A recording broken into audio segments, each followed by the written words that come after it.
how much do you value your health? How much of a priority is it? So if you had to make a decision between, I don't know, say going on a trip that you love to do every year, and instead spending that money that time making changes in your diet, your exercise program, so that you had the best health possible, which would you choose? Now, I know that that's a bit of a weird question, but one of the things that I find is that as someone that values health and has been unwell and still, while waiting to have surgery, still struggling with energy and things like that, that I never appreciated my health fully when I had it. I was always striving for the next goal, the next thing.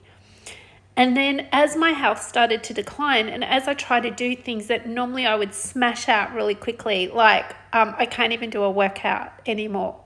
And I miss that, especially as someone that's a personal trainer and somebody that loves to feel strong in my body and energy. It's really, it affects your mind and your emotions and everything. So when I had all this amazing health and I had so much energy and I was bike riding and I was swimming and I was running and all of that, I always was looking at the next goal in my life. What else can I do to make things better? What else?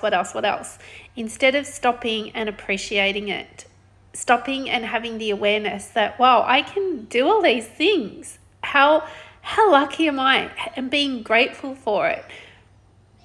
So are you valuing your health? Are you doing the best that you can with what you have to live an empowered life, a life that brings you joy and happiness, a life where you laugh and you have success? Is this something that you're actually doing? Recently, I shared a free stress and burnout assessment tool for people to access. And it was a goal to just bring awareness. And then if you wanted to take further action, well, yeah, we have some tools and resources that, yes, they're paid for, but you don't have to. It was more of an awareness thing. And about 100 people took up the offer. I mean, it's still on the Connect and Grow magazine website, so you can still go ahead and do that.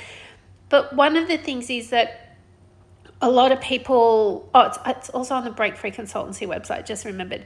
But one of the things is that people fed back, I'm exhausted. And I said, okay, so are you wanting to take any further action? Oh, no, I can't afford that. I can't afford $20. I can't afford $50. I can't afford to spend $100 on my health. I can't afford to spend $49 and have all these amazing tools. I can't afford to even go to the doctor. And I went, okay, we have a problem. Now, the other challenge is that the cost of good, fresh food, it's expensive. So it's actually easier for a lot of people and cost effective to buy the takeout food. But we don't know where those, the ingredients, we don't know if they use fresh ingredients. We don't know whether they use frozen. We don't know.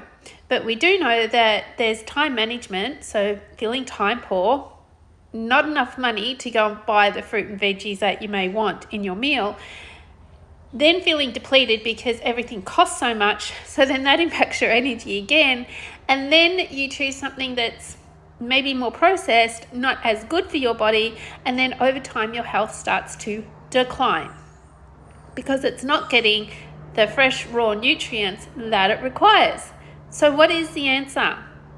What solution can you come up with so that you can take care of yourself? Well, one of the strategies that I still apply today is mindfulness as much as possible. Because I'm in acute pain most of the time, especially if I have a drink or of anything, water's the worst. But if I have a drink, if I eat, I'm in excruciating pain.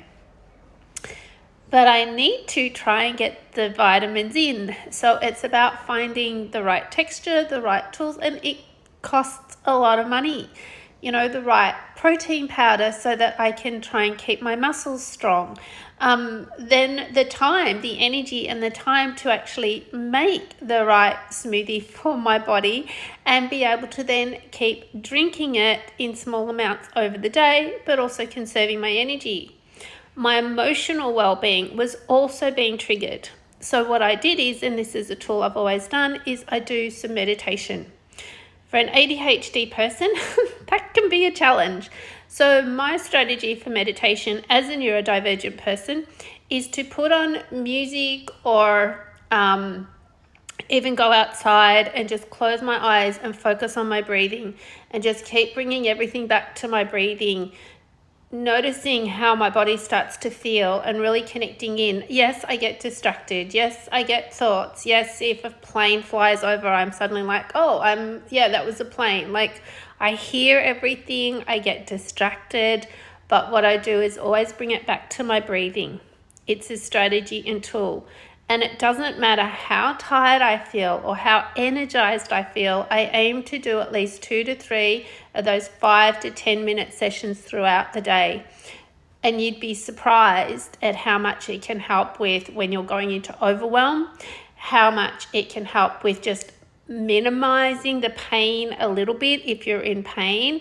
It's not going to take it away. It's not going to solve all those problems and all those challenges. I'm not saying that, but it can just give you a relief just for a moment or shift the energy just a little bit. It's something that mindfulness of sitting for a moment and stopping. And once again, as a person with ADHD traits, that is not easy. So physically I can stop. Mentally, so cognitively, my brain is still going really fast. And that's okay, because honoring that and knowing that really helps a lot. So what is it that you're doing to take care of your health and well-being? It's important that you do that. And if you are struggling, if you're not sure where to start, then reach out or visit our Connect and Grow magazine website. We've got a little self-paced course that you can do to reconnect with your health, your fitness, and your well-being. The investment, it's a small amount of money for the long-term result, and you are worth the investment to have your health and your well-being. It's so important to you. So take care of you, keep being the best you can so you can live an empowered life. You've got this.